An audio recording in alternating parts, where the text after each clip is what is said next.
Welcome to Solvetic, your channel to always learn technology easily.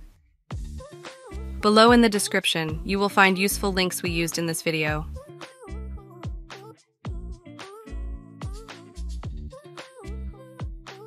Today in Solvetic, we will see how to send Excel file to WhatsApp using PC. To begin, we are going to log in with our WhatsApp account from a browser by entering the official WhatsApp webpage.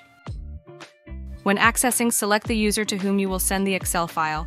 At the bottom, click on the plus sign. Click on Document and now select the Excel file. Click Open. You can add a comment if you wish and finally send the Excel file to this recipient. Hey, remember to subscribe Solvetic channel.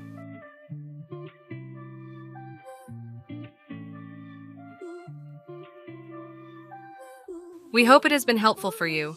Here are links to watch more videos of your interest and subscribe to the Solvetic channel. Thank you.